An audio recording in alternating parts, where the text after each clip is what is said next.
அனைவருக்கும் வணக்கங்க. இதுதான் கரும்பூலான் செடி.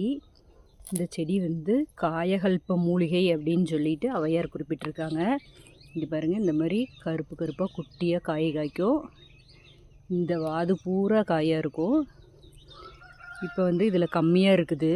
இதை ஔவையார் என்னென்னு இருக்கிறாங்கன்னா கருநெல்லி அப்படின்னு சொல்லியிருக்கிறாங்க. இது அவ்வளோ ஒரு சத்துன்னு சொல்லியிருக்கிறாங்க. இந்த செடி எதுக்கு பயன்படுது அப்படின்னா, நம்ம பல் விளக்கலாம் இந்த செடியில். அதுக்கப்புறம் பார்த்திங்கன்னா பல் உறுதியாக இருக்கும். பல் விளக்குனோம்னா அதுக்கப்புறம் நம்ம முடிக்கு அரைச்சி போடலாம். இதோட இந்த காயை ஹேர் டை மாதிரி நம்ம யூஸ் பண்ணலாம். பார்த்திங்களா எவ்வளோ அழகாக இருக்குதுன்னு. சின்ன வயசில் நாங்களாம் நிறைய சாப்பிட்ருக்குறோம்.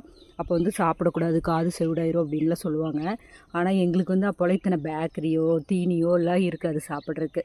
அப்போ நாங்கள் இது மாதிரி நெல்லிக்காய், அதுக்கப்புறம் இலந்தப்பழம், இந்த மாதிரி புலா, அப்புறம் இழுவான்னு சொல்கிற அந்த இது புளிச்சா, அந்த மாதிரியெல்லாம் தான் சாப்பிடுவோம். ஆனால் அவ்வளோ சத்தாக இருந்தோம். முடியெல்லாம் அவ்வளோ நீளமாக இருந்தது. டென்ஷன் இல்லாமல் நல்லா ரிலாக்ஸாக நல்லா அமைதியான வாழ்க்கை வாழ்ந்துட்டு இருந்தோம். இப்போ தான் எல்லாமே அவசர வாழ்க்கையாக இருக்குது.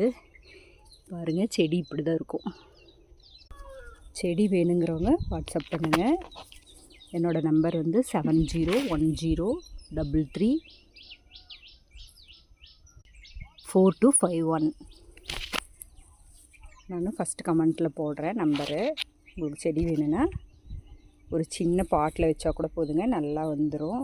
அப்பப்போ நம்ம கொஞ்சம் எந்த செடியாக இருந்தாலும் கொஞ்சம் உரம் கொடுத்துட்டு இருந்தோம்னா நம்மளுக்கு செடி நல்லா செழித்து வளரும். உங்கள்கிட்ட ஏதாவது செடி இருந்ததுன்னா நீங்கள் கிச்சன் வேஸ்ட்டெல்லாம் கூட பயன்படுத்துங்க. மக்கிற வேஸ்ட்டு எல்லாமே செடிக்கு போடலாங்க. மண்ணை தோண்டி நல்லா உள்ளே புதைச்சி வச்சிட்டிங்கன்னா கொஞ்சம் கொஞ்சமாக அதுவே உரமாக மாறிடும். நீங்கள் அந்த மாதிரி பண்ணலாம்.